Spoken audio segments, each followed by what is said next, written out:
మీరు ఎందులకు కలవరపడుచున్నారు? మీ మనస్సులలో సందేహములు ఎలా కలుగుచున్నవి? నా కాళ్లను చేతులను చూడు, నేను ఆయననే. నన్ను తాకి చూడు. ఈ విధముగా భూతములకు ఎముకలు మాంసము ఉండవు. ఆయనట్లు పలికిన వారికి తన చేతులను కాళ్లను చూపగా వారు ఆనంద ఆశ్చర్యములతో విభ్రాంతులై విశ్వసింపరై. అప్పుడు ఆయన, మీ వద్ద తినుటకేమైనా ఉన్నదా అని అడిగాను. వారు ఆయనకు కాల్చిన చేప మొక్కనిచ్చిరి. యేసు దానిని తీసుకొని వారి ఎదుట భుజించెను. ఆయన మరలా వారితో, నేను మీతో ఉన్నప్పుడు మోషే ధర్మశాస్త్రములోను ప్రవక్తల గ్రంథములోను కీర్తనల గ్రంథములోను నన్ను గురించి వ్రాయబడినదంతయు నెరవేరవలని నేను మీతో చెప్పిన మాటలు నెరవేరినవి అని చెప్పాను. అప్పుడు లేఖనములు అర్థమైనట్లు వారికి బుద్ధి వికాసము కలుగచేసి ఇట్లు చెప్పాను. క్రీస్తు కష్టములు అనుభవించుననియు మూడవ రోజు మృతుల నుండి లేచిననియు యెరూషలేము మొదలుకొని సకల జాతులకు ఆయన పేరిట హృదయ పరివర్తనము పాపక్షమాపణ ప్రకటింపబడిననియు వ్రాయబడి ఉన్నది. వీనన్నింటికీ మీరే సాక్షులు. ఇదిగో నా తండ్రి చేసిన వాగ్దానమును మీకు అనుగ్రహించుచున్నాను. కానీ మీరు పైనుండి శక్తిని పొందినంత వరకు నగరమనే ఉండు. ఇది క్రీస్తు సువిశేషము. కూర్చోండి. Praise the lord, praise the Lord. Hallelujah, hallelujah. తండ్రి వందనం, తండ్రి స్తోత్రం, యేసువా వందనం, యేసువా స్తోత్రం. Praise the lord, praise the lord, praise the lord, praise the lord.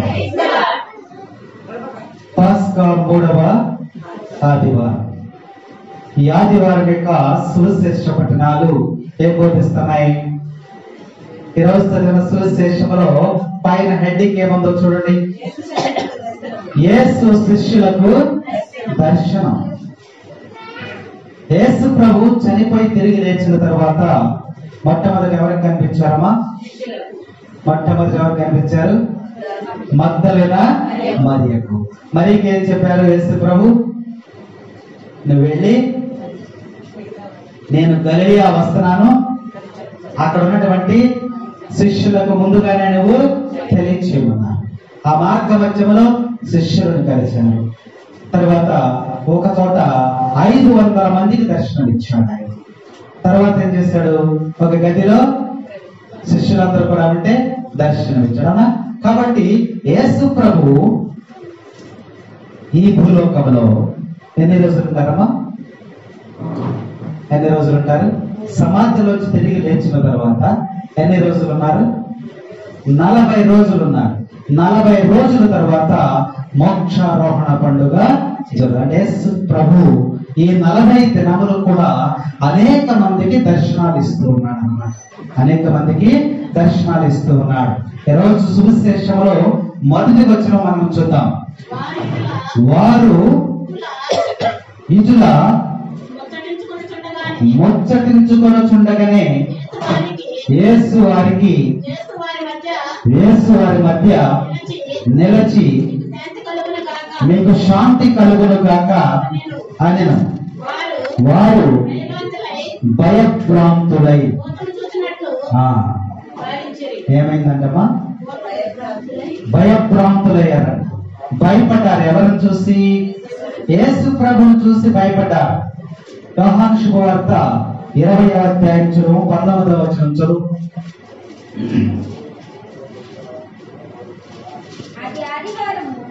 ఆదివారము సాయం సమయము యువతులు భయముచే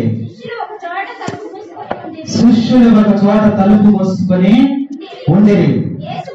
యేసు వచ్చి వారి మధ్య నిలువబడి మీకు శాంతి కలుగును గాక అనెను. అంతటా ఆయన వారికి తన చేతులను 19 చదవడం. అది ఆదివారం సాయం సమయము యూదుల యూదులు కాదు, యూదుల భయముచే. ఏం జరిగింది అక్కడ? యూదుల భయముచే ఎవరు లోపల కూర్చున్నారు? శిష్యులు. ఈ రోజు సువిశేషం చూస్తే అక్కడ కూడా శిష్యులు ఏం చేస్తున్నారు? యేసు ప్రభువును చూడగానే భయపడిపోతూ ఉన్నారు. ఎందుకంటే యేసుక్రీస్తు ప్రభువు మహిమ శరీరాన్ని కలిగి ఉన్నారు. Praise the lord, praise the Lord, hallelujah, hallelujah. మహిమ శరీరాన్ని కలిగి ఉన్నారు. ఆయన దర్శనం ఇచ్చినప్పుడు వాళ్ళంతా కూడా ఏమైపోతున్నారమ్మా?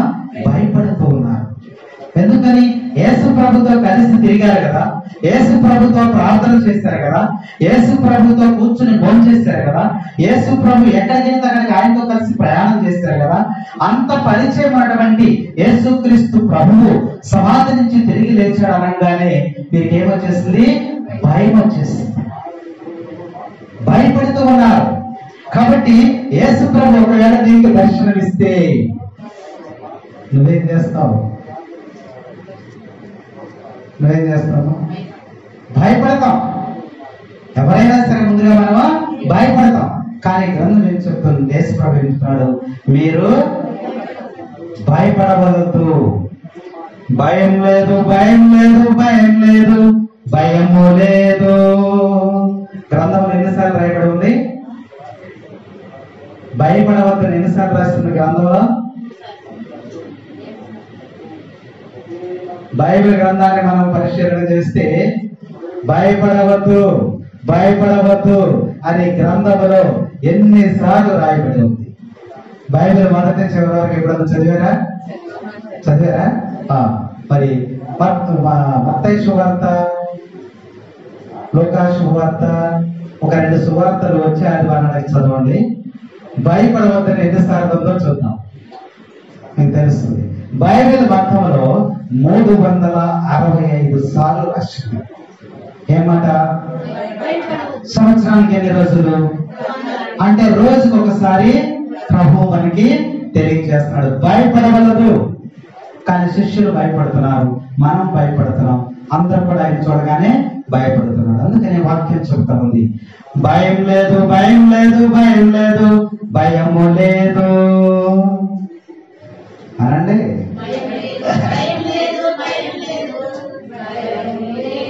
జయముంది, జయముంది, జయముంది, జయము ఉంది.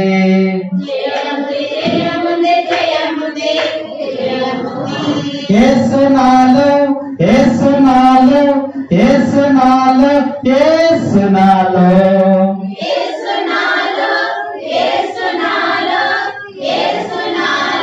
యేసు మనలో, యేసు మనలో, యేసు మనలో, యేసు మనలో.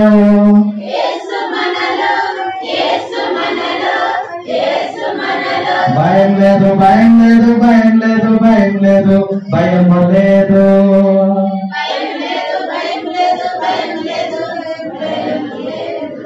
భయపడవద్దు. యేసు ప్రభు చెప్తున్నాడు మనకు, నువ్వు దేనికి కూడా భయపడవలసిన లేదు. నీలో ఎవరున్నారు? యేసు ఉన్నాడు. కాబట్టి నువ్వు దేనికి కూడా భయపడవలసిన అవసరం లేదు. ఈరోజు శిష్యునికి చెప్తున్నాడు ఆయన. శిష్యులు అంటున్నాడు, మీరు భయపడవలద్దు. పునరుత్థానమైనటువంటి యేసును నేనే.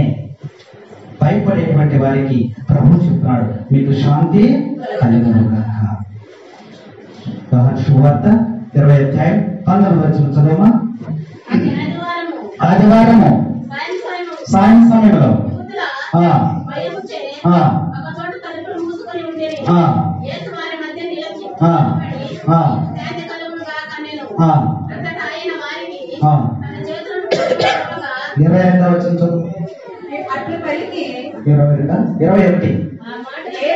యేసు మరలా వారితో మీకు శాంతి కలుగును గాక, నా తండ్రి నన్ను పంపినట్లు నేను మేము పంపుచున్నానని పలికెను.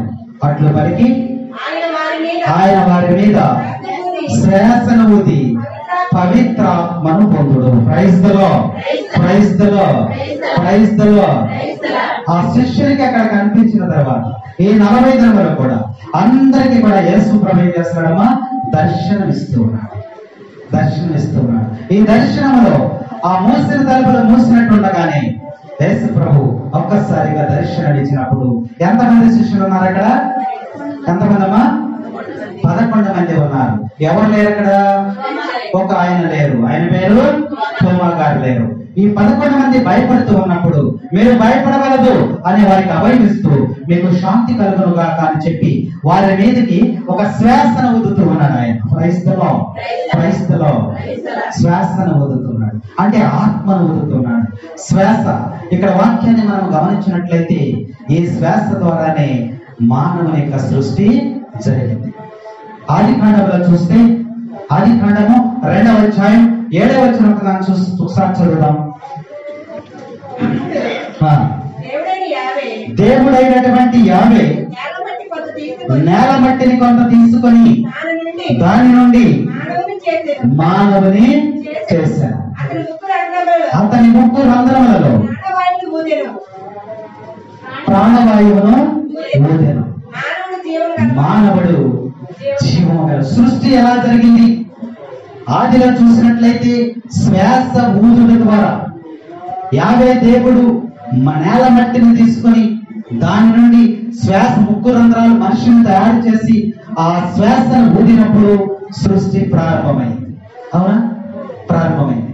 కానీ యేసు ప్రభు పునరుత్థానమైన తర్వాత ఇక్కడ కూడా యేసు ప్రభు ఏం చేస్తాడమ్మా? శ్వాసను ఊదుతాడు. అంటే ఒక నూతన సృష్టిని ప్రభు ఇక్కడ అందిస్తూ ఉన్నారు. ఒక నూతన సృష్టిలో తయారు చేస్తూ ఉన్నారు. మీరు నూతన సృష్టి కలిగి ఉండాలి అని ప్రభువు శిష్యులందరికీ కూడా తెలియజేస్తున్నారు. ఈ నూతన సృష్టి అంటే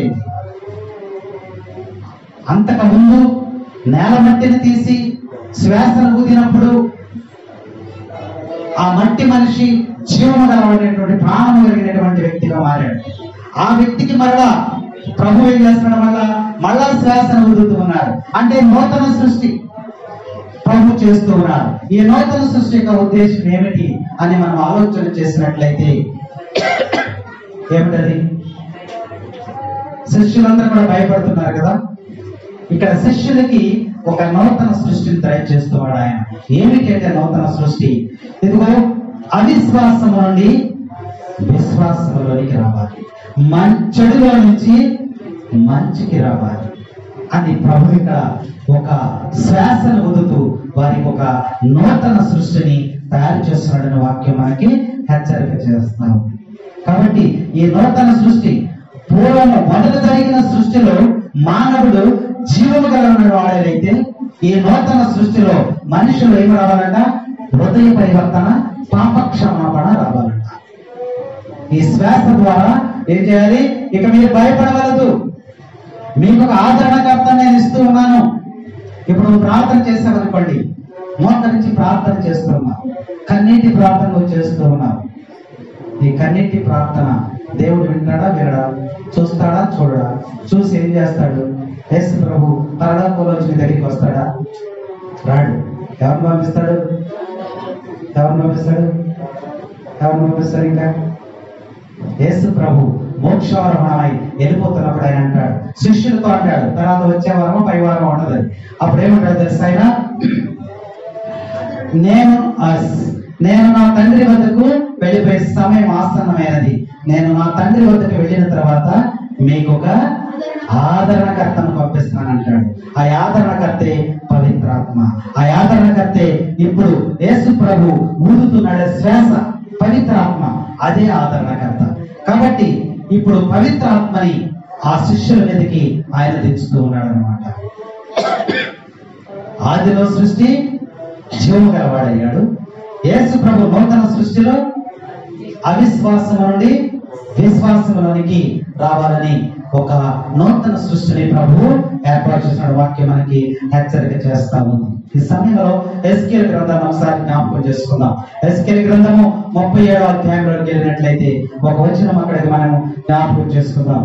ఎస్కేల్ గ్రంథము 37వ అధ్యాయము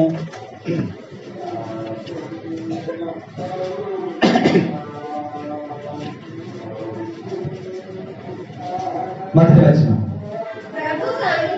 ప్రభు సాన్నిధ్యము నన్ను ఆవేశించను, అతని ఆత్మ నన్ను కొనిపోయి ఎముకలతో నిండిన ఎవరినంట? ఎవరిని? ఎహెజ్కేలుని. ఆయన అంటున్నాడు, ఏమంటున్నాడు? ప్రభు సాన్నిధ్యము నన్ను ఆవేశించను. దేవుని యొక్క ఆత్మ ఎవరి మీదకి వచ్చిందమ్మా? ఎహెజ్కేలు మీదకి వచ్చింది. ఎహెజ్కేలు మీదకి వచ్చి ఆత్మ నడిపించుకుంటూ తీసుకుని వెళ్ళిపోయింది. ఎక్కడికి తీసుకుని వెళ్ళింది? ఎక్కడికి తీసుకెళ్ళిందమ్మా? ఒక లోయలోనికి తీసుకుని వెళ్ళిందమ్మా. ఇదంతా ఎవరు చెప్తున్నాడు మనకి? ఎహెజ్కేలు చెప్తున్నాడు.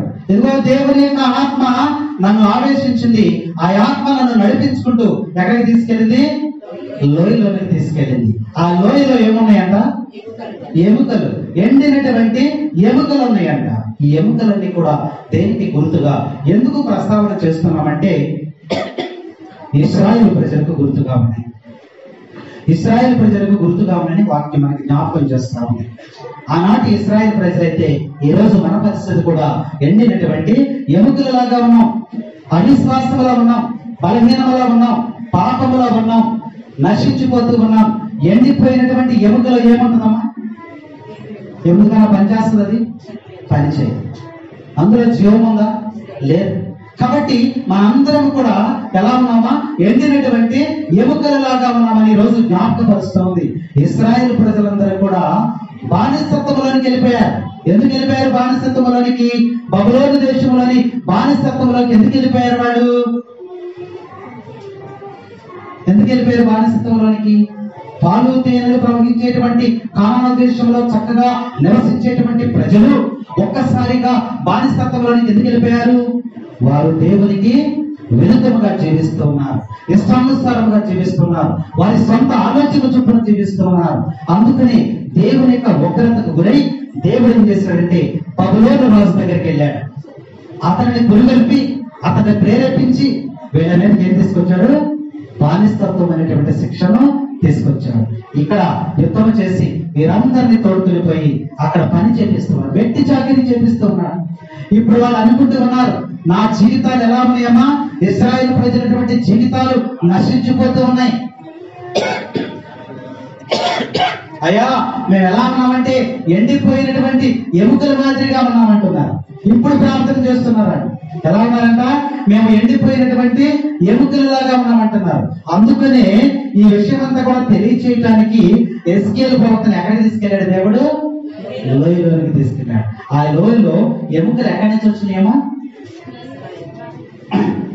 ఎముకలు ఎక్కడి నుంచి వచ్చినాయి? యోసేపుని అన్నదమ్ములు ఎక్కడ పడేద్దాం అనుకున్నారు? లోయలో పడేద్దాం అనుకున్నారు. తర్వాత ఏమనుకున్నారు? అరే లోయలో పడైతే మనకేమొస్తుందా? ఎవరికైనా నమ్మేస్తే డబ్బులు వస్తాయి అని లోయలో వేయలేదు. కానీ లోయలో అనేక మందిని పడేస్తారు. ఎవరు? దొంగలు, దొంగతనాలు. ఆ దారిని పోయేటువంటి వాళ్ళందరినీ ఆ నగలు, ఆ డబ్బు అలాంటివన్నీ కూడా దోసుకుని వాళ్ళని ఏం చేస్తారు? లోయలో తోసేసేవాడు. లోయలో తోసేస్తే పైకి ఎక్కుతాడా? ఎక్కలేడు. ఆహారం లేక, నీరు లేక అదంతా ఏమైపోయేవాడు? చనిపోయాడు. అలా ఆ లోయలో చాలా ఎముకలు ఉన్నాయి. అలా చనిపోయినటువంటి వాళ్ళందరూ కూడా ఆ లోయల్లో ఉన్నారు. ఎముకలు ఎక్కడే పడిపోయింది. చూడండి అక్కడ వాక్యంలో, అతడు నన్ను లోయలో అటు ఇటు తిప్పెను, దాని నిండా ఎండిన ఎముకలు కలవు. అతడు నరపుత్రుడా, యస్తికలు మరల జీవింపగలవా? ఎవరు అడుగుతున్నారు ఈ మాట? దేవుడు అడుగుతున్నాడు. యావే దేవుడు, తండ్రి అయినటువంటి దేవుడు ఎస్కేల్ ప్రవక్తను అడుగుతున్నాడు. ఎస్కేల్ ప్రవక్తను ఎక్కడ తిప్పుతున్నాడు? లోయలో తిప్పుతున్నాడు. వేటి మధ్య తిప్పుతున్నాడు? ఎముకల మధ్య తిప్పుతున్నాడు. అన్ని కూడా ఎముకలే ఉన్నాయి అక్కడ.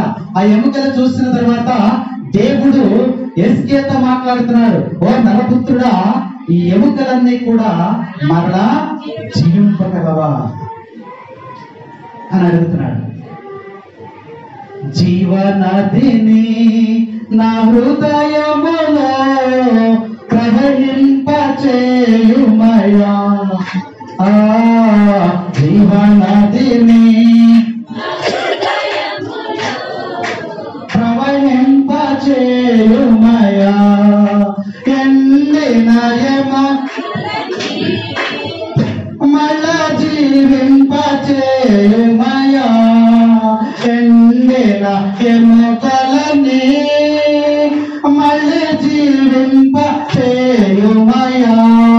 నీ శ్వాసలో కోరి నీ శక్తితో నింపుమయా జీవనదిని నా హృదయములో ప్రవహింప చేయుమయా జీవనదిని నా హృదయములో ప్రవహింప చేయుమయా.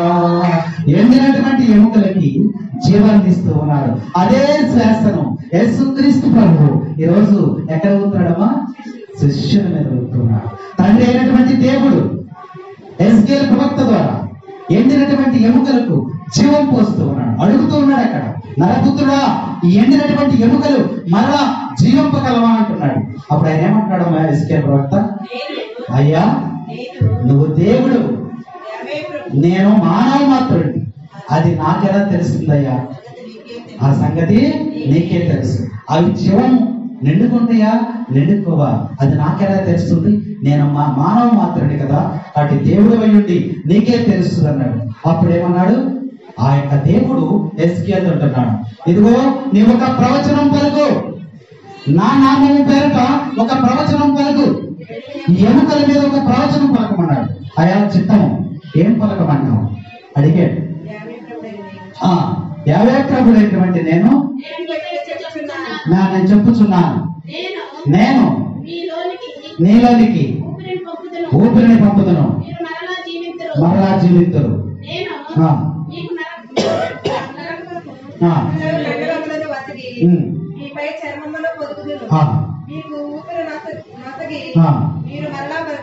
ఓకే, ఈ వాక్యాలు మనము ఎన్ని వచనాలు? 14 వచనాల వరకు ఉన్నాయి. వరుసనే 35 వచనంలో అవన్నీ చదివితే మనకు అర్థమవుతుంది. దేవుడు ఇక్కడ ఎస్కేల్ ప్రవక్త మాట్లాడుతుంటున్నాడు. ఎస్కేల్ నా నామం పేరట ఈ ఎముకలకి ఒక ప్రవచనం పలకమన్నాడు. అప్పుడు ఆయన అంటున్నాడు, ఇదిగో నా దేవుని పేరట ఒక ప్రవచనం పలుకుతున్నాను, ఎముకలన్నీ జతకూడును కాక అన్నాడు. అనేసరికి వెంటనే ఎముకలన్నీ ఏమైపోయినాయమ్మా? చల్లార్చెదరైపోయినటువంటి ఎముకలన్నీ కూడా టప టప టప టప శబ్దముతో అన్ని కూడా ఏమైపోయినాయి? ఒకదాని ఒకటి జతపరుచుకుని అస్థి పంజరాలు నిలబడి ఉన్నాయంట. ఎవరి ఎముక వారికి, ఎవరి ఎముక పక్కన ఎముకతో జతకొళ్ళ ఎముకలు, మన ఎముకలన్నీ కూడా అస్థి పంజరం విడిపోయినాయి, అటు ఇటు పడిపోయినాయి. కానీ దేవుని ప్రవచనం చేత ఎవరి ఎముకలు వారికే అస్థి పంజరాలు. ఇప్పుడు లోయలో ఏమున్నాయమ్మా?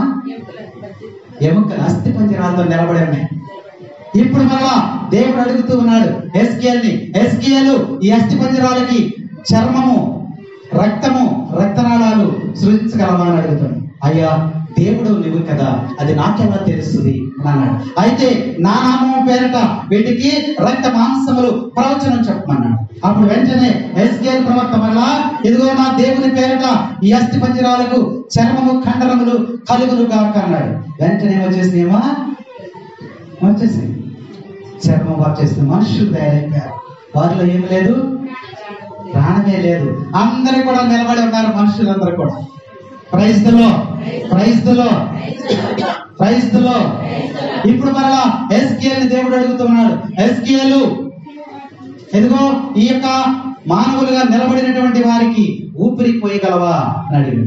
అయా దేవుడు నీవు కాబట్టి అది నీకే తెలుసు, నాకేం తెలుసు. నా నామము పేరట వీటికి ఊపిరి ప్రవచనం పలకమన్నాడు. వెంటనే ఎస్కేల్ ప్రవక్త నా యావే దేవుని పేరట ఇదిగో ఈ అస్థి పంజరములు, ఈ శరీరములన్నీ ఊపిరి కలుగులుగాక అన్నాడు. వెంటనే వాళ్ళందరూ కూడా జీవం వచ్చేసింది. జీవము కలిగిన మనుషులై ఒక మహా సైన్యముగా తయారైపోయారు. జీవమునిచ్చిన పరమ పిత నీకే స్తుతి ఆరాధన, రక్తము చెంది రక్షించిన యేసుక్రీస్తు ఆరాధన. జీవమునిచ్చి రక్తము చెంది రక్షించిన యేసుక్రీస్తు ఆరాధన. బలపరచు నన్ను దృఢపరచు పరిశుద్ధాత్మ ఆరాధన.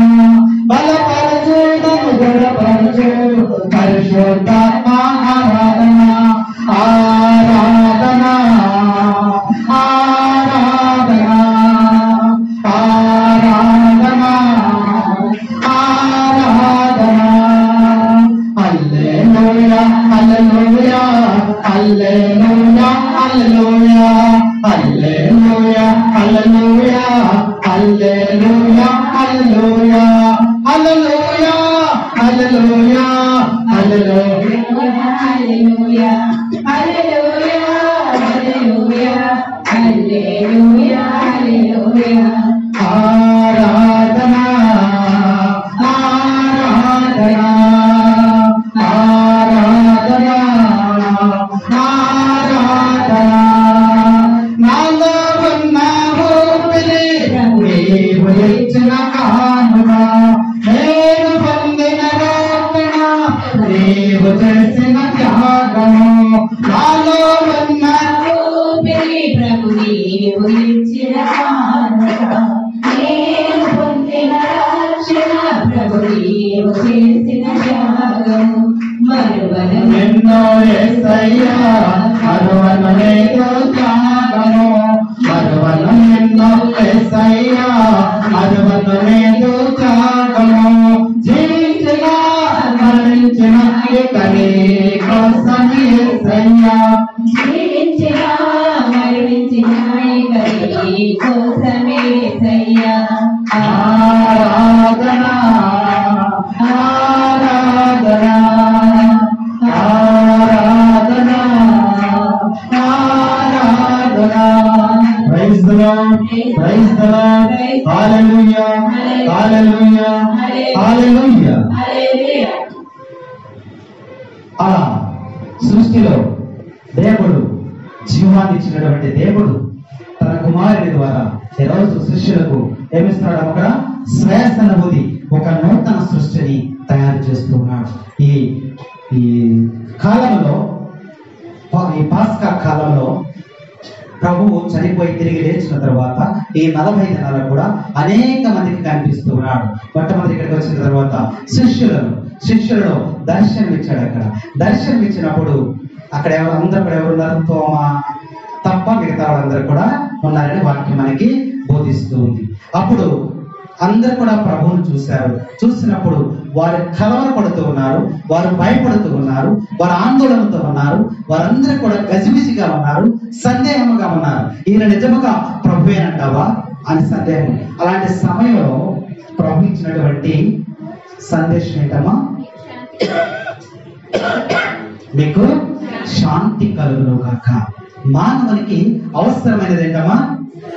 శాంతి, సమాధానం కావాలి. నీకు బాగా డబ్బు ఉంది, ఒక 50,000 రూపాయలు పెట్టి పెద్ద పరుపు కొన్నావు, ఆ పరుపు మీద పడుకుంటావు, నీకు నిద్ర పట్టలేదు. ఆ డబ్బు ఆ పరుపు నీకు నిద్ర పట్టిస్తుందా? పట్టించలేదు.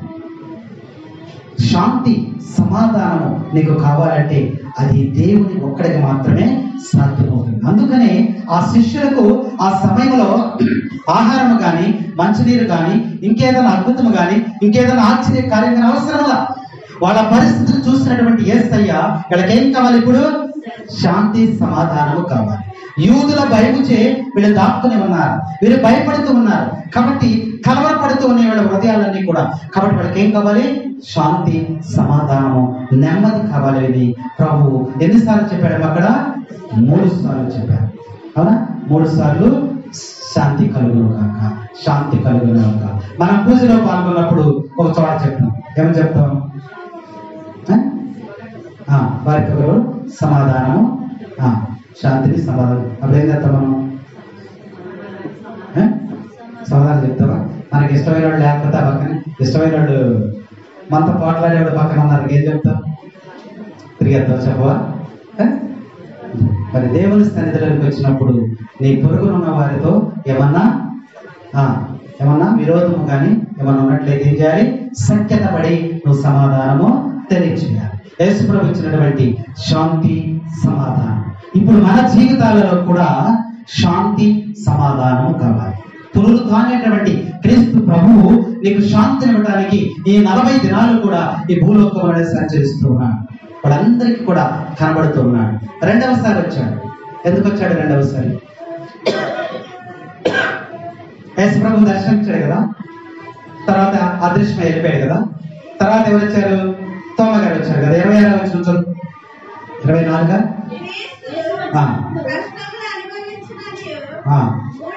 యోహాను శుభవార్త 20వ అధ్యాయం యేసు వచ్చినప్పుడు 24వ వచనమా? యేసు వచ్చినప్పుడు 12 ఒకడుగు దిదీమానవడు తోమా శిష్యులలో లేకుండెను. తక్కిన శిష్యులు అతనితో మేము ప్రభువును చూచితిమి అని చెప్పారు. ఎవరికి చెప్పారు? యేసు ప్రభువును మేము చూసామయ్యా, వచ్చారయ్యా, ఆయన నిజంగా సమాధి నుంచి తిరిగి లేచాడు, ఇదిగో ఇక్కడ దర్శనం ఇచ్చాడు, మేము మూసిన తలుపులు మూసినట్టుండగానే ఆయన ఇక్కడ లోపల మనకి దర్శనం ఇచ్చాడు, మేము చూసాము అని చెప్తే ఏం చేశాడు ఆయన? తోమ ఏమన్నాడమ్మా? బైబిల్లో చెప్పండి, మీ సొంత మాటల్లో చెప్పండి. తోమ ఏమన్నాడు? తోమ ఏమన్నాడు ముందు? నేను నమ్మనగాక నమ్మను. అంటే ప్రభుతో తిరిగాడు, ప్రభుతో కలిసి భోంచేశాడు, ప్రభుతో పరిచయం చేశాడు, ప్రభుతో సహవాసం చేశాడు, అన్ని చేశాడు, కానీ విశ్వాసంలో కోల్పోయాడు. ఎక్కడ పడిపోయాడు? విశ్వాసంలో పడిపోయాడు, అవిశ్వాసంలో గెలిపోయాడు. చూసారా?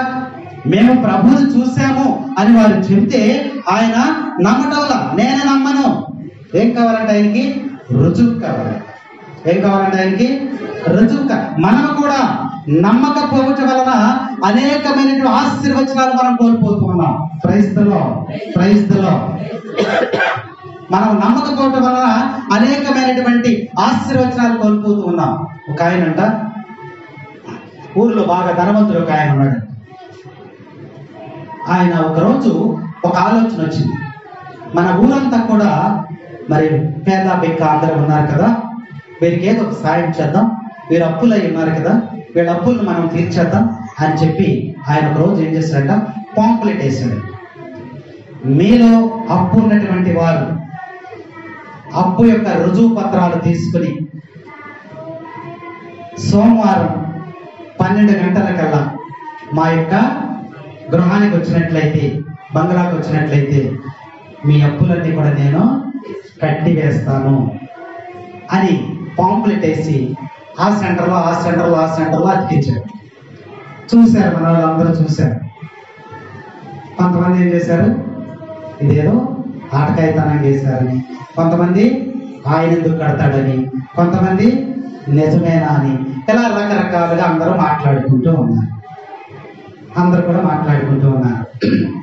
ఈయన ఆలోచన ఏంటంటే, ఎవరన్నా వస్తే ఆ అప్పులు తీరుద్దామని సిద్ధపడి మనస్ఫూర్తిగా ఆయన ఉన్నాడు. సరే, మరుసటి రోజు సోమవారం వచ్చింది. ఎన్ని గంటలకి? 12 గంటలకి రావాలి, 12 గంటల లోపు రావాలి. ఉదయాన్నే అందరు కూడా ఆలోచన చేస్తున్నాం, వెళ్దామా వద్దా, ఇది నిజమా కాదా, సందేహంలో ఉన్నారు అందరికి కూడా. సరే, ధైర్యం చేసి 9 గంటలకి ఒక ఆయన వెళ్ళాడు.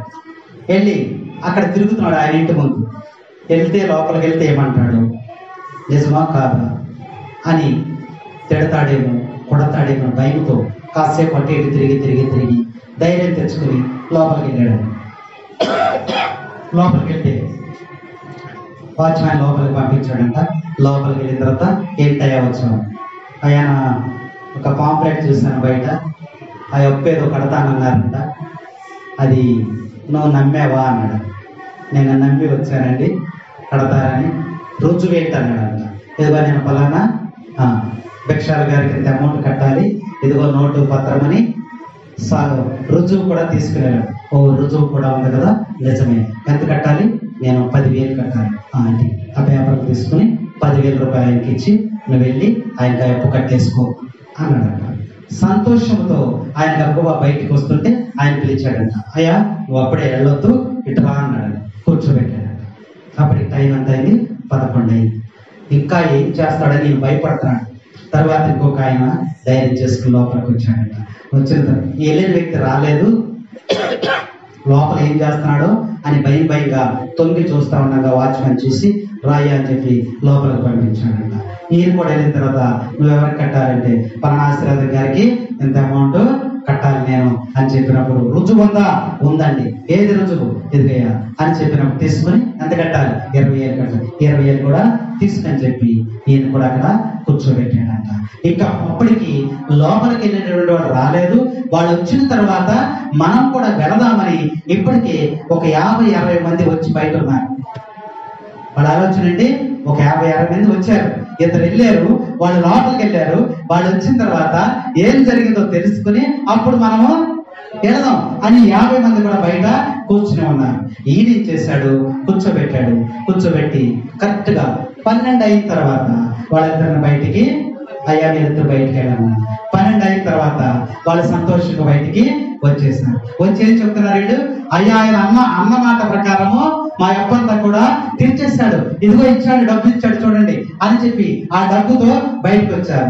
ఇక వీళ్ళకి ఆనందానికి అవదలేదు. నాకు 50 ఏళ్ళు ఉంది, నాకు 1,00,000 ఉంది, నాకు 30 ఏళ్ళు ఉంది, కాబట్టి నా అప్పులన్నీ తీర్చేస్తాడని అందరూ గబగబా ఒకేసారి లోపలికి వచ్చారు. వచ్చిన తర్వాత గేట్ మ్యాన్, వాచ్మ్యాన్ ఉన్నాడు అక్కడ. గేట్ వేసేసి మీరు ఎవరు లోపలికి రావడానికి లేదు. ఎందుకని? 12 గంటల్లోపే రామన్నారు. 12 అయిపోయింది కాబట్టి మీకు అవకాశము లేదు. వారందరినీ కూడా తిప్పి పంపించేస్తాడు. ఇక్కడ ఏం జరిగిందని మనం ఆలోచన చేస్తే, నమ్మకపోవటం వలన అనేకమైనటువంటి ఆశీర్వచనాలు మనం కూడా కోల్పోతూ ఉన్నాం. క్రైస్తలో యేసు ప్రభుని దగ్గరికి వస్తాడా? రాడు. ఆయన వాక్యాన్ని విశ్వసించడం ద్వారా, ఆయన నమ్మటం ద్వారా నువ్వు అనేకమైన ఆశీర్వచనాలు పొందుతావు. ఇప్పుడు తోమా చూడండి, నమ్మాడా? నమ్మలేదు. నేను రుజువు కావాలి నాకు, ఆయన యొక్క గాయములలో, ఆ గాయములలో నేను వేలు పెడితేనే తప్ప నేను చూడనన్నాడు. కాబట్టి తోమా అవిశ్వాసంలో పడిపోయాడు. విశ్వాసం నుండి ఎక్కడ పడిపోయాడమ్మా? అవిశ్వాసంలో. ప్రభుతో తిరుగుతూ ఉన్నప్పుడు విశ్వాసంలో ఉంటాడు, తర్వాత ప్రభువును విడిచిపెట్టిన తర్వాత అవిశ్వాసంలో గెలిపాడు. మనం గుడిలో వాక్యం విన్నంతసేపు కూడా ఎలా ఉంటాం? మనం విశ్వాసంలోనే ఉంటాం. గుడి నుంచి బయటకు వెళ్ళిపోయిన తర్వాత వెంటనే ఎక్కడ పడిపోతాం? కింద పడం. ఎక్కడ పడిపోతాం? అవిశ్వాసం కాదు, కింద కూడా కాదు, పడి ఎక్కడ పడిపోతాం? లోయలోకి వెళ్ళిపోతాం, లోయలో పడిపోతాం. చూసారా? అవిశ్వాసానికి పడిపోతాం. అందుకని ప్రభు ఏమంటున్నాడంటే, యేసు ప్రభు ఇక్కడ దర్శనమిస్తూ ఆయన అంటున్నాడు, తోమా అవిశ్వాసంలో ఉండటం ఆయనకి ఇష్టము లేదు. లేదా యేసు ప్రభు మళ్ళా ఎందుకు రావాలి ఇక్కడికి? యేసు ప్రభుకి ఏమైనా అవసరమా? ప్రభుకి ఏమన్నా లాభమా? తోమాకి కనబడితే ఏమన్నా లాభమా? ఇప్పుడు వాళ్ళందరూ కూడా 11 మంది కూడా విశ్వసించారు. ఈ 10 మంది కూడా విశ్వసించారు కదా. ఈ తోమా అవిశ్వాసంలో పడిపోయాడు. కాబట్టి చీరగండ్లలో ఏలు పెడితేనే నేను నమ్ముతానన్నటువంటి విషయము యేసు ప్రభుకి ఎవరు చెప్పారు? ఇక్కడ ఉన్న శిష్యులు వెళ్ళి, అయ్యా యేసు ప్రభా తోమా ఇట్లా అన్నాడని చెప్పారా? మరి ప్రభువుకి ఎలా తెలుసు? ఆయనకి సమస్తం కూడా. దీనిని బట్టి నువ్వు ఆలోచన చేయి. నీ జీవితము నా జీవితము, నీ ప్రవర్తన నా ప్రవర్తన, నీ హృదయము నా హృదయము అన్నీ కూడా దేవునికి తెలుసు. తోమా ఈ విధంగా అన్నాడని ప్రభువుకి తన యొక్క మరి శక్తి చేత దేవుడు సర్వాంతర్యామి తెలుసుకొని, తోమా నా శిష్యుడై ఉండి కూడా అవిశ్వాసములో ఉండటం నాకు ఇష్టం లేదు, అందుకని అతను ఎక్కడికి తీసుకురావాలి? విశ్వాసంలోకి తీసుకురావాలని మరలా ఎక్కడ ఇచ్చాడమ్మా? మరలా 26వ వచనం చదువు.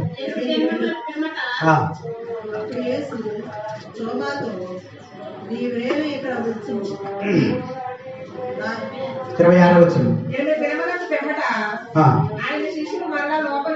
8 దినముల తర్వాత ఆయన శిష్యులు మరలా లోపల ఉండగా తోమా సైతము, అప్పుడు తోమా కూడా ఉన్నాడంట.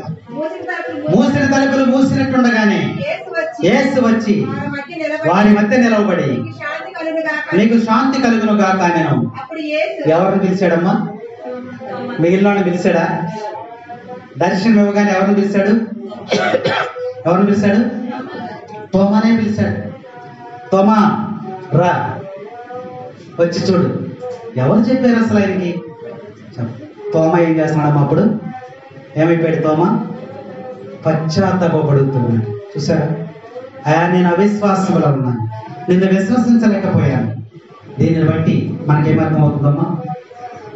దీనిని బట్టి మనకేమర్థమవుతుంది? క్రీస్తు ప్రభుని మనం ప్రత్యక్షముగా చూడలేము. యేసు ప్రభుని మనం ప్రత్యక్షముగా చూడలేము. ఏ దృష్టితో చూడాలి? విశ్వాస దృష్టితోనే చూడాలి. ప్రభు చెప్తున్నాడు, చూసి నమ్మినటువంటి వారి కన్నా చూడక నమ్మినటువంటి వారు ధన్యులు. కరెంటు తీగ ఉంది, కరెంటు తీగ తీగ మనకు కనబడుతుంది, కరెంటు కనబడుతుందా? అరే బాబు అందులో కరెంట్ ఉంది నువ్వు పట్టుకోవద్దంటే ఆగాలి. ఏది కరెంట్ కనబడుతుందా అది వెళ్ళి పట్టుకుంటే ఏమవుద్ది? కనబడుతుంది. అవునా? దేవుడు కూడా అంతే, విశ్వాస దృష్టితో చూడమని ప్రభువు చెప్తున్నాడు. తోమ ఏం చేస్తున్నాడు? ఇప్పుడు ప్రభు దగ్గరికి వెళ్ళి పెట్టాడా? ఏళ్ళు పెట్టాడా? ఏమంటున్నాడు ప్రభు దగ్గర?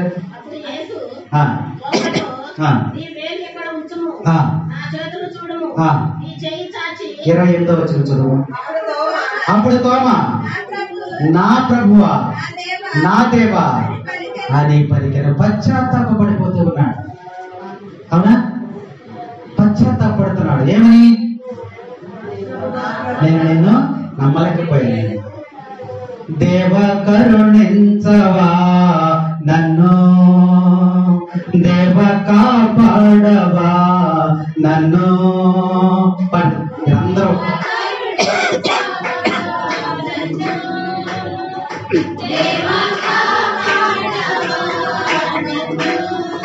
మళ్ళా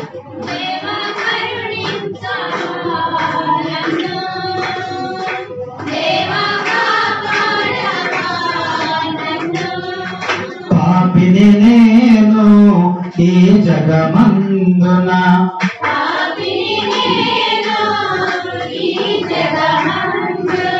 రక్షించడి వారెవరు లేరు.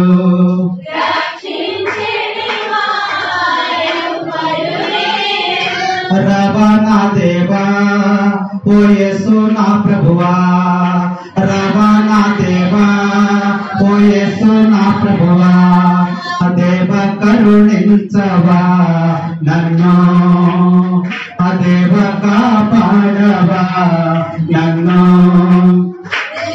రక్షించవా నన్ను.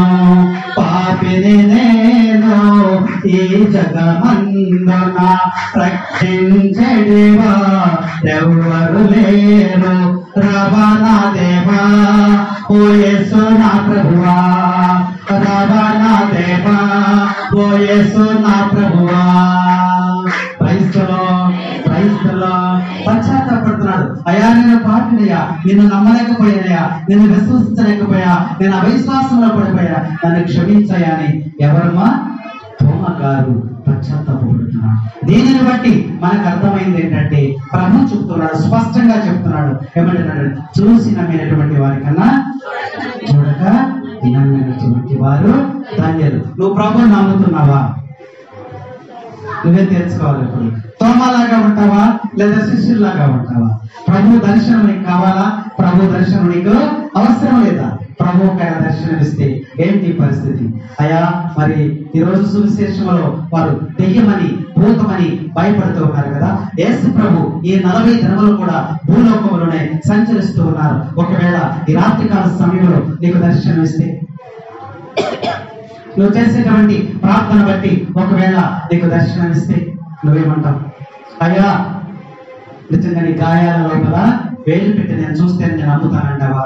నా తోమలాగా అవిశ్వాసం అనడం దేవునికి ఇష్టం లేదు. కాబట్టి నువ్వు తోమలాగా ఉండకుండా ఉండడం కోసము ప్రభు వాక్యం ద్వారా నీకు దర్శనమిస్తున్నాడు, దివ్య బలిపూజల ద్వారా నీకు దర్శనమిస్తున్నాడు, సంగీతం ద్వారా నీకు దర్శనమిస్తున్నాడు, మరి ఆత్మ ప్రేరణ ద్వారా నీకు దర్శనమిస్తున్నాడు, సువార్త ప్రకటించడం ద్వారా నీకు దర్శనమిస్తున్నాడు, దివ్య బలిపూజలు అప్పము ద్రాక్షారసము స్వీకరించడం ద్వారా నీకు దర్శనమిస్తూ ఉన్నాడు. అందుకనే ప్రభు చెప్తున్నాడు, ఈ అప్పము ఈ ద్రాక్షారసము విశ్వసిస్తున్నావు, ఇది క్రీస్తు యొక్క శరీరం అని, ఇది క్రీస్తు యొక్క రక్తమని నువ్వు విశ్వసిస్తేనే తప్ప నువ్వు విశ్వాసంలో ఉన్నట్టు. కాబట్టి విశ్వాస దృష్టితోనే నువ్వు ప్రభువును చూడాలని ప్రభు ఈ రోజు నీకు హెచ్చరిక చేస్తున్నాడు. మరలా మరలా మరలా నీకు అవకాశం ఇస్తున్నాడని వాక్యం నీకు హెచ్చరిక చేస్తా ఉంది. తోమ కనపడలేదు కదా, కనపడలేదు వెళ్ళినప్పుడు. ఎందుకు నన్ను వెళ్ళిపోయాడా? వెళ్ళిపోలేదు. తోమకు ఒక అవకాశం ఇచ్చాడు. అలాగే నీకు కూడా ఈ రోజు కాకపోతే రేపు, రేపు కాకపోతే ఎల్లుండు, ఎల్లుండి కాకపోతే ఇంకొక నెల దేవుడు నీకు అవకాశము ఇస్తూనే ఉంటాడు. ప్రభు యొక్క దర్శనం కోసం నువ్వు ఎదురు చూడాలని వాక్యం మనకి ఈ రోజు హెచ్చరిక చేస్తా ఉంది. తోమ రెండవసారి ప్రభు వస్తాడని అనుకోలేదు, కానీ ప్రభు గుర్తుపెట్టుకున్నాడు. తోమాని మార్చాలని. కాబట్టి ఆ దర్శనం నువ్వు కూడా పొందుతావా? అడుగుతావు ప్రభుని? వద్దా? ప్రభు దర్శనం వద్దా? అడుగుతారా? దర్శనమీయగరామా అడగండి, ప్రభుని అడగండి. తోమాకి ఇవ్వలేదా? శిష్యులకి ఇవ్వలేదా? మగ్దలేన మరియకి ఇవ్వలేదా? 5 మంది ఇవ్వలేదా? దారిలో అమ్మావు అనేటువంటి ఊరు ఎంతంటే 2 శిష్యులకు దర్శనం ఇవ్వలేదా? మరి నీకు వద్దా దర్శనం? కావాలా వద్దా? అడగండి మరి, ప్రభుని అడగండి. దర్శనమీయగరామా ఓ ఆత్మస్వరూపా, దర్శనమీయగరామా ఓ ఆత్మస్వరూపా, దాపునమందగరామా దైవ స్వరూపా, దర్శనమీయగరామా ఓ ఆత్మస్వరూపా. అడగండి.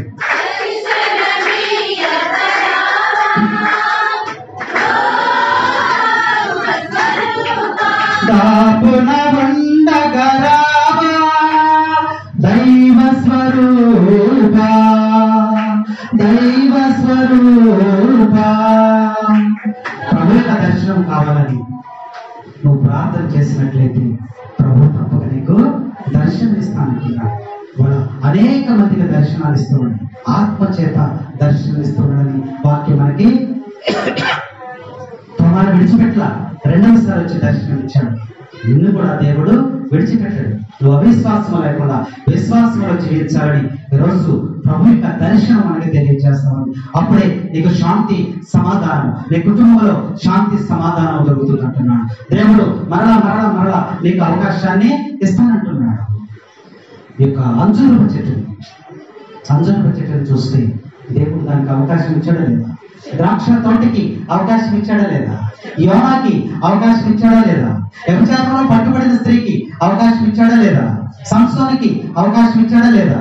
సౌలుకి సమయం ఇచ్చాడా లేదా? తప్పిపోయినటువంటి కుమారుడికి అవకాశం ఇచ్చాడా లేదా? మరి నీకెందుకు? నువ్వు విశ్వసించాలి. నువ్వు ఫలించకపోయినట్లయితే ఏమంటున్నాడమ్మా? ఫలించకపోతే ఏమంటున్నాడు? ఏమంటున్నాడమ్మా? నరికి అగ్నిలో వేస్తానంటున్నాడా? అంతేనా? ద్రాక్ష తోటకి ఏమని ఇచ్చాడు? మరి అది అవకాశం ఇచ్చినట్ట ఇవ్వనట్ట? ఆ చెట్టు ఎవరు? ఆ చెట్టుగా నేనే. ఫలించక, ఫలాలు ఇవ్వక, పుష్పించక అలాగే మోడులాగా ఉండిపోతే దేవుడు ఏం చేస్తాడమ్మా? అవిశ్వాసంలో ఉండిపోతే ఇంకొక సమయాన్ని నీకు ఇస్తూ ఉన్నాడు. అలాగే యోనాకి అవకాశం ఇచ్చాడు ఆయన. యోనాని ఎక్కడికి వెళ్ళమన్నాడు? నినివేకి వెళ్ళమన్నాడు. ఈయన ఎక్కడికి వెళ్ళాడు? తర్షీసుకి వెళ్ళాడు. తర్షీసుకి వెళ్ళినప్పుడు ఏం చేశాడు? ఓడలో నుంచి సముద్రంలో పడేసి చంపేయచ్చు కదా. దేవుని మాట వినలేదు కదా. దేవుని మాట వినలేదు కాబట్టి, నా మాట వినలేదు కాబట్టి నిన్ను అక్కడ సముద్రంలో పడేస్తే చచ్చిపోతాడు కదా. చంపేశాడా? నువ్వు నశించుకోవడం దేవునికి ఇష్టం లేదు. ఏం చేశాడు మరి? మరింత అవకాశం ఆయనకి ఇచ్చాడు. ఎలా ఉంచాడు? చేప కడుపులో భద్రంగా ఉంచి ఎక్కడ ఎక్కడికి వెళ్ళి నినివే పట్టణంలో చూసారా? అవకాశం ఇచ్చాడు. తప్పిపోయినటువంటి కుమారుడు తండ్రిని వదిలేసి వెళ్ళిపోయాడు.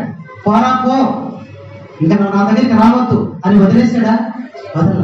తర్వాత ఏం చేశాడు? హీనమైన స్థితిలోకి వచ్చేసిన తర్వాత మరలా ఏం చేశాడమ్మా? ఒక అవకాశము ఇచ్చాడు. ద్రాక్ష తోట కూడా అంతే. అడవిలో ఉన్న పిచ్చి మొక్కను, అడవిలో ఉన్న పిచ్చి మొక్కను ఆదరించి పెంచుకుంటివే. అవసరమా దేవుడికి? నువ్వు అవసరమా? నువ్వు అవసరమైన దేవుడికి? అవసరం కాదు చెప్పండి. అసలు ముందు అవసరం ఆయన అంటాడు, నీవు నాకు చాలా అమూల్యమైనటువంటి వెండి బంగారముల కంటే కూడా నీవు నాకు అమూల్యమైనటువంటి వాడవు, నువ్వు నశించిపోవడం నాకు ఇష్టం లేదంటున్నాడు. ఒక పిచ్చి మొక్క లాంటిది. అడవిలో ఉన్న పిచ్చి మొక్కను ఆదరించి పెంచుకుంటివే, అంటు కట్టి నీరు పోసి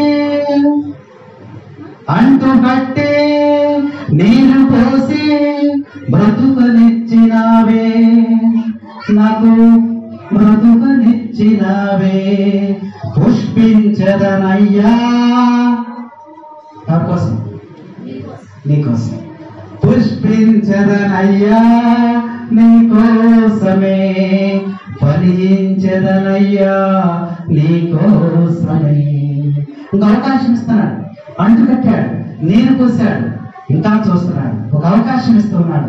దేవుడు ఈ యొక్క పాస్కా కాలంలో పునరుద్ధానుడి క్రీస్తు ప్రభు తోమాకి ఇచ్చినట్లుగా, అంజూరపు చెట్టుకి ఇచ్చినట్లుగా, ద్రాక్ష తోటకి ఇచ్చినట్లుగా, తప్పిపోయిన కుమారుడికి ఇచ్చినట్లుగా నీకు కూడా ఒక అవకాశాన్ని ఇస్తూ ఉన్నాడు.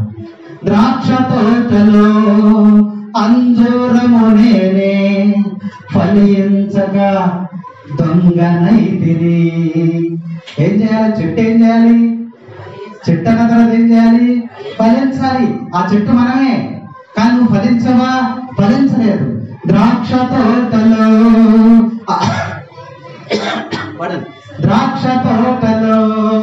అంజూరము నేనే, ఫలించక దొంగనైతిని. పాడు చేసి ఎరువు వేసి, సమయమిచ్చినావే, నాకు సమయమిచ్చినావే. పుష్పించదనయ్యా, ఫలించదనయ్యా,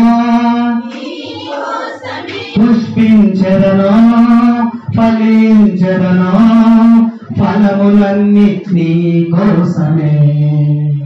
ఏం చేయాలంట? పుష్పించాలి, ఫలించాలి. దేవుడు మనకు ఒక అవకాశం ఇస్తూ ఉన్నాడు.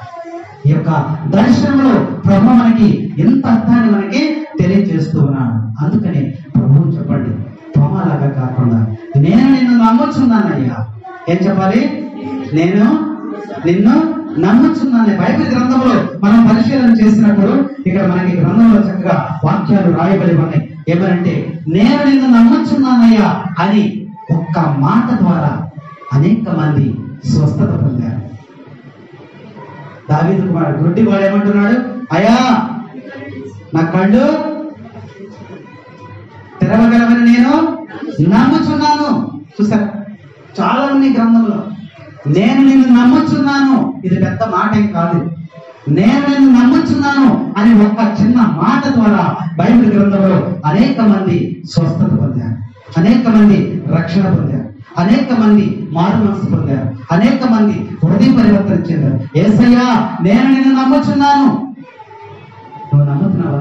వాక్యం రోజు మనకి హెచ్చరిక చేస్తుంది. ఒక్క మాటతోనే నీ కుటుంబంలో అద్భుతం జరుగుతాం. నువ్వు మోకరించి ప్రార్థన చేసినప్పుడు, యేసయ్యా, నేను నిన్ను నమ్ముచున్నానయ్యా అని నువ్వు ప్రార్థన చేసినట్లయితే నువ్వు ఒక అద్భుతాన్ని చూస్తావనే వాక్యం మనకి హెచ్చరిక చేస్తాను. కాబట్టి యేసయ్యా, నేను నిన్ను నమ్ముచున్నాను, నా కుటుంబంలో ఉన్నటువంటి సమస్యలన్నిటికీ కూడా నాకు సమాధానం దయచేయండి. అయ్యా, నేను నిన్ను నమ్ముచున్నాను, నా సంఘాన్ని శాంతి సమాధానం కలిగచేయ. అయ్యా, నేను నిన్ను నమ్ముచున్నాను, నాకు ఆరోగ్యాన్ని దయచేయ. అయ్యా, నేను నిన్ను నమ్ముచున్నాను, నన్ను సాతాను బంధకాల నుంచి విడిపించయ్యా. నేను ప్రతి బంధకాల నుంచి విడుదల కలగాలనుకుంటున్నానయ్యా. ఇదిగో యేసయ్యా, నేను నిన్ను నమ్ముచున్నాను అనే ఒక్క మాట ద్వారా నువ్వు అనేకమైన దీవెనలు పొందవచ్చు. మన పూజలో మనం చెప్తాం, నీదే రాజ్యము, నీదే అధికారము, నీదే మహిమ అని నేను నమ్ముచున్నానయ్యా. ఎందుకు విశ్వసించలేకపోతున్నావు? నేను నిన్ను నమ్ముచున్నానయ్యా అనేటువంటి తోమా ఇప్పుడు ప్రకటిస్తున్నాడు ప్రభువును చూసిన తర్వాత. అందుకనే ప్రభు ఏమంటున్నాడంటే, చూసి నమ్మినటువంటి వారికన్నా చూడక ప్రభువుని మన కంటితో చూడలేదు. కాబట్టి విశ్వాస దృష్టితో, అయ్యా, నేను నిన్ను నమ్ముచున్నాను.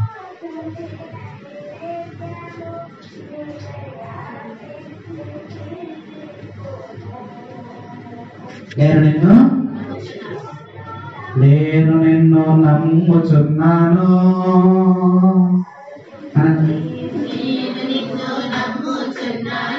కొంచెం సాగేద్దాం అంతే, సాగేది పడలేదు. నేను నిన్ను నమ్ముచున్నాను,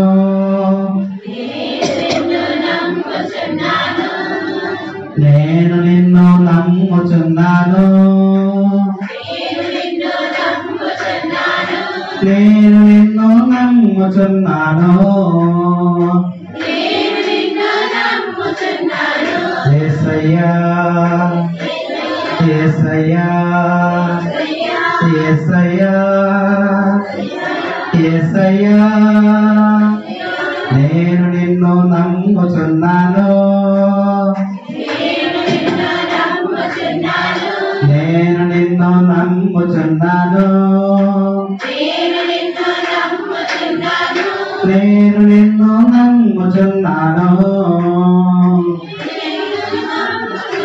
యేసయ్యా యేసయ్యా యేసయ్యా, అంతేగా అంతేగా కానీ ఎక్కువగా పడనప్పుడు నేను నిన్ను నమ్ముచున్నాను, నేను నిన్ను నమ్ముచున్నాను, నేను నిన్ను నమ్ముచున్నాను. యేసయ్యా యేసయ్యా యేసయ్యా, జీవాహారము నీవే నన్న దివ్య కారుణ్యమా,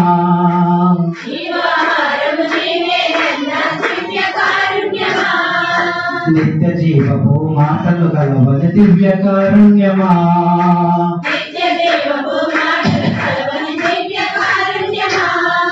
భయపడవలదని అభయమిచ్చిన దివ్య కారుణ్యమా,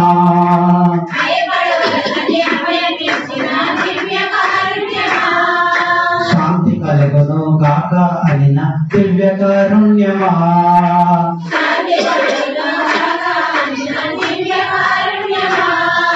నేను నిన్ను నమ్ముచున్నాను, నేను నిన్ను నమ్ముచున్నాను, నేను నిన్ను నమ్ముచున్నాను.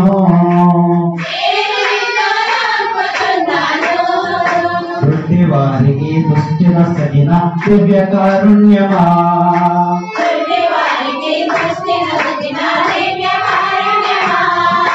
కుంటి వారికి నరకనిచ్చిన దివ్య కారుణ్యమా,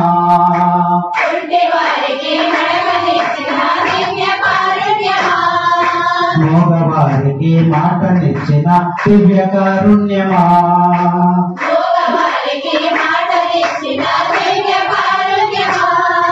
చెవిటి వారికి వినికిడి ఇచ్చిన దివ్య కారుణ్యమా,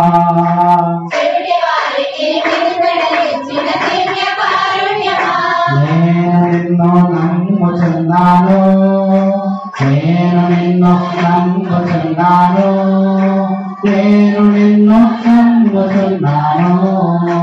యేసయ్యా యేసయ్యా యేసయ్యా, నేనే మంచి కాపరి నన్న దివ్య కారుణ్యమా,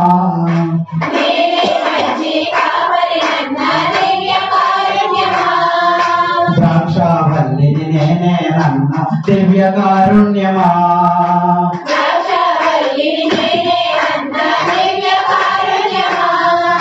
నేనే లోకమునకు వెలుగునన్న దివ్య కారుణ్యమా,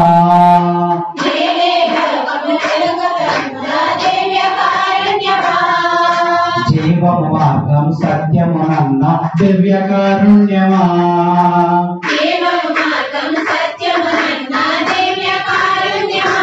నేను నిన్ను నమ్ముచున్నాను, నేను నిన్ను నమ్ముచున్నాను, నేను నిన్ను నమ్ముచున్నాను. యేసయ్యా యేసయ్యా యేసయ్యా, క్రైస్తవులు క్రైస్తవులు క్రైస్తవులు, నేను నిన్ను నమ్ముచున్నానయ్యా అనే ఒక్క మాట ద్వారా నీ కుటుంబంలో అద్భుతాలు చూస్తావు, ఆశ్చర్యమైన కార్యాలు చూస్తావు. తోమ ఆ మాట అనలేకపోయాడు, కానీ ప్రభువును చూసిన తర్వాతే ఆ యొక్క విశ్వాసం అనేది బలపడింది. కాబట్టి ప్రభు నీకు కంటికి కనబడడు. కాబట్టి ఈరోజు నువ్వు విశ్వాస దృష్టితో అవిశ్వాసంలోకి వెళ్లకుండా విశ్వాస దృష్టితో నువ్వు ప్రభుని నమ్మినట్లయితే ప్రభు నీకు అద్భుతం చేస్తాడని ఈరోజు సువిశేష పట్టణాలు మనకి హెచ్చరిక చేస్తున్నాయి. ఆఖరికి వచ్చిన చెప్పి ముగిస్తాను. భోంచేసి వచ్చారా లేదా? ఒక వాక్యం చెప్పి ముగిస్తాను. కాబట్టి యోహాను శుభవార్త 20వ అధ్యాయం 21వ వచనం చూడండి.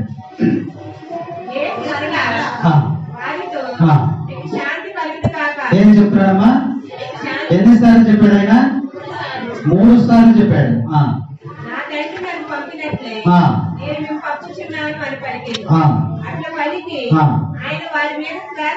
వారి మీద శ్వాసను ఊది పవిత్రాత్మను పొందుడు. ఎవరి పాపములైనను మీరు క్షమించిన ఎడల అవి క్షమింపబడును.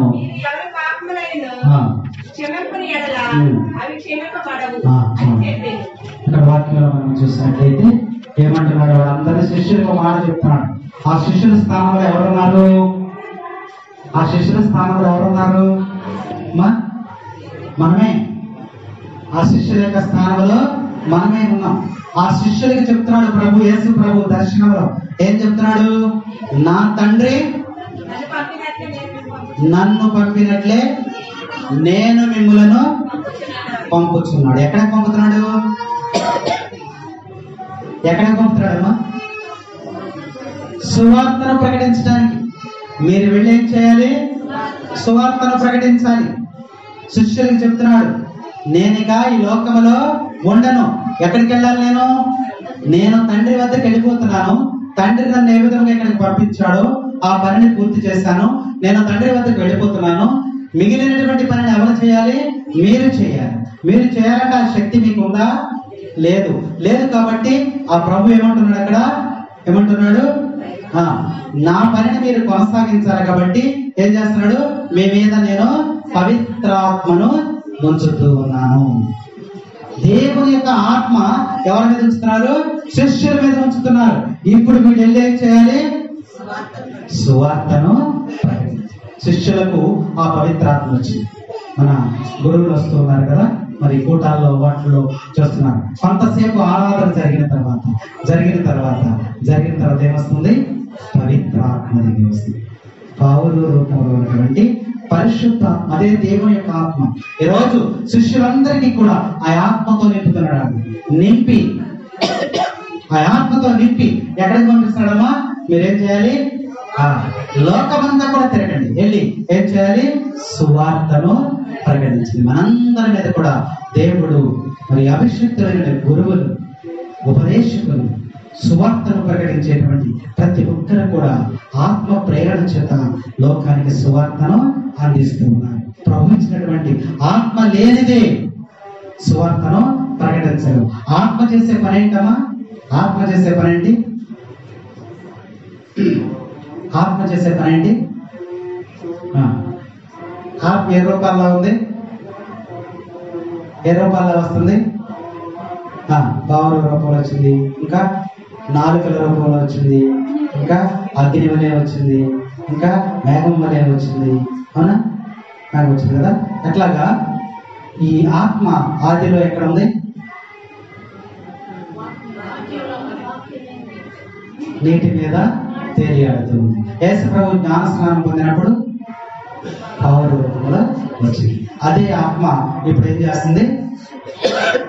శిష్యుల మీదకి వస్తుంది. ఈ శిష్యుల మీదకి దేవుడు ఆ ఆత్మను పంపిస్తున్నాడు. ఇప్పుడు జరిగే కార్యాలన్నీ కూడా, అద్భుతాలేంటి, ఆశ్చర్య కార్యాలేంటి, అన్నీ కూడా ఎలా జరుగుతున్నాయి? ఆత్మ ద్వారానే జరుగుతుంది. యేసు ప్రభు జీవించినటువంటి కాలంలో ఒక వ్యాధిగ్రస్తుడు ఆయన దగ్గరికి వెళ్తే ఆయన ఏం చేశాడమ్మా? చేతిని అలా తాకి ప్రార్థన చేయగానే స్వస్థత ఇచ్చాడు. ఇప్పుడు ఎలా స్వస్థత వస్తుంది? యేసు ప్రభు లేడు కదా, ఎలా వస్తుంది? మోకరించి ప్రార్థన చేస్తున్నప్పుడు ఆత్మ దిగి వచ్చి ఆత్మ ద్వారానే నీకు స్వస్థత కలుగుతుంది. అలాంటి గొప్ప ఆత్మతో దేవుడు నిన్ను నింపుతున్నాడు. ఎప్పుడు నింపుతాడు? నువ్వు ఆరాధనలో పాల్గొన్నప్పుడు, దివ్య పూజలో పాల్గొన్నప్పుడు, దేవుని సన్నిధిలోనికి వచ్చినప్పుడు ఆత్మ చేత నువ్వు నింపబడతావు. ఇప్పుడు శిష్యులందరూ కూడా ఏం చేస్తున్నారు? ఆత్మ చేత నింపబడుతూ ఉన్నారు. నింపిన తర్వాత వీరు బయటికి వెళ్ళి ఏం చేస్తున్నారు? సువార్త చెప్తున్నారు. పేతురు గారు ఒక చోటకి వెళ్ళాడు, రకరకాల భాషలో సువార్త చెప్తున్నాడు. ఎక్కడ దానికి? ఈ ఆత్మ ప్రభువు దగ్గరికి మనల్ని రప్పించుకునేది ఆత్మే అంట. మనల్ని ప్రభువు దగ్గరికి రప్పించేది ఆత్మే. దేవాలయంలో అనేక కానుకలు ఇస్తున్నాం. ఎలా ఇస్తున్నావు? నీ సొంత తెలివితేటలతో నువ్వు ఇవ్వట్లా. ఏంటంటది? ఆత్మ ప్రేరణ చేత. ఆత్మ తనకేం కావాలో అవి ప్రేరణ కలగజేస్తుంది. ఆ ప్రేరణ ద్వారానే మనకి ఇవన్నీ దైవ కార్యాలన్నీ కూడా జరుగుతుంది. మరి ఆ ఆత్మ చేత శిష్యులను నింపేవయ్యా, నీలో స్వార్థం రావట్లేదా? శిష్యులను నింపుతావయ్యా, నన్ను నింపవా అని అడగవా నువ్వు ప్రభువుని? వద్దా? నీకు ఆత్మ వద్దా? శిష్యులు మొత్తాన్ని ఆన్లైన్ నింపుతావా? మాకు నింపవా?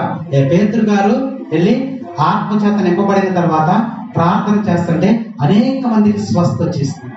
ఈ శిష్యులు వెళ్ళి ప్రార్థన చేస్తుంటే ప్రజలు అనుకుంటున్నారంట, నిన్నట మొన్నటి వరకు చేపలు పట్టాడు కదయ్యా, ఇలా అద్భుతాలు ఎలా చేస్తున్నాడు ఈయన అని పేతురు గారు నడుచుకుంటే ఎత్తంటే ఆ నీడ మీదన్నా పడితే మనకి స్వస్థ వస్తుందని ఆ పేతురు గారి నీడ కోసం కూడా మనుషులు నడుచుకుంటూ వెళ్ళారంట. చూసారా పవిత్రాత్మలో ఎంత శక్తి ఉందో. ఆ ఆత్మ చేత ఇప్పుడు శిష్యులందరూ కూడా గదిలో నింపబడుతూ ఉన్నారు. నన్ను కూడా నింపయ్యా, నన్ను కూడా ఆత్మ చేత నింపితే నేను కూడా సువార్తను చేస్తానయ్యా, వాక్యాన్ని వెదజల్లుతానయ్యా. ఇదిగో నీ వాక్యం అనే విత్తనాన్ని లోకం మీద నేను వెదజల్లుతానయ్యా. ఆ ఆత్మ నన్ను కూడా నింపయ్యా అని ప్రభువుని మనం అడిగి ప్రార్థన చేసుకుని ఆ ఆత్మ కోసం మనం గోజాడాలి. ఆ ఆత్మే నీకు అద్భుతం చేస్తుంది. ఆ ఆత్మే నీకు ఆశ్చర్య కార్యాలు చేస్తుంది. ఆ ఆత్మే నిన్ను దీవిస్తుంది. ఆ ఆత్మే నీకు మేలు చేస్తుంది. కాబట్టి నువ్వు మోకరించి ప్రార్థన చేసినప్పుడు దేవుడు ఆత్మను పంపిస్తాడన్న సంగతి వెట్టి పరిస్థితులు కూడా మర్చిపోకుండా నువ్వు ప్రార్థన ఆత్మను నా దగ్గరికి పంపించమని నువ్వు మోకరించి ప్రార్థన చేయమని ఈరోజు సువిశేష పఠనాలు మనకి చక్కగా వివరిస్తూ ఉన్నాయి. యేసు ప్రభు దర్శనాలు మనకు తెలియజేస్తామని, ఆ దర్శనంలో నీ కుటుంబానికి నీకు శాంతిని సమాధానాన్ని దేవుడు దయచేస్తాడు. నింపుమయ్యా నింపుమయ్యా నన్ను నీ ఆత్మతో,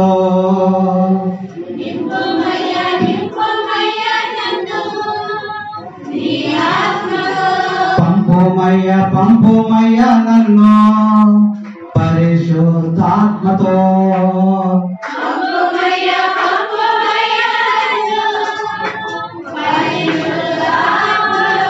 శిష్యులకి ఆత్మ ఇచ్చినప్పుడు మనకి కూడా దేవుడు కూడా నువ్వు అడగాలి ఆయన సిద్ధంగా ఉన్నాడు. వాళ్ళకి ఇస్తున్నాడు కదా. ఇప్పుడు మనకి నన్ను కూడా నింపయ్యా, నేను కూడా ఉన్నానయ్యా, నన్ను కూడా నింపు నీ ఆత్మ చేత అని ప్రభువుని మనం అడిగినట్లయితే ప్రభు తప్పనిసరిగా తన ఆత్మ నింపుమయ్యా నింపుమయ్యా నన్ను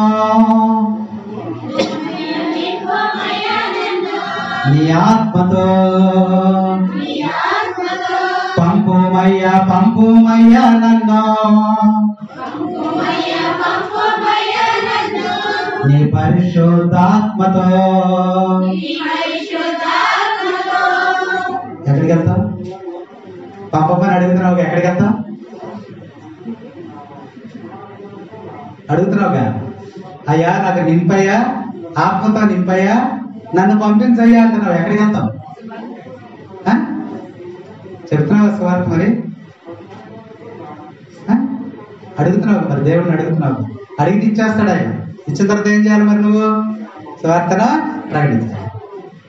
నింపుమయ్యా నింపుమయ్యా నన్ను నీ ఆత్మతో, పంపుమయ్యా పంపుమయ్యా నన్ను పరిశుద్ధాత్మతో. సర్వలోకానికి నీ ప్రేమను చెప్పుటకు, సర్వలోకానికి నీ ప్రేమను పంపుటకు, పంపుమయ్యా నన్ను పంపుమయ్యా, నింపుమయ్యా నన్ను నింపుమయ్యా, పంపుమయ్యా నన్ను పంపుమయ్యా, నింపుమయ్యా నన్ను నింపుమయ్యా. అపొస్తలులందరినీ నింపావు ఆత్మతో, అపొస్తలులందరినీ పంపావు ఆత్మతో, అపొస్తలులందరినీ నింపావు ఆత్మతో, అపొస్తలు నీవు నింపయ్యా నీ ఆత్మతో యేసయ్యా, నన్ను నీవు పంపయ్యా నీ ఆత్మతో యేసయ్యా. క్రైస్తలో క్రైస్తలో క్రైస్తలో శిష్యులకి ఈరోజు ఆయన ఇచ్చినటువంటి ఆత్మ మనకి కూడా దేవుడు ఇవ్వడానికి సిద్ధమన్నాడు. అలాంటి ఆత్మను పొందుకొని నువ్వు మేలు పొందాలని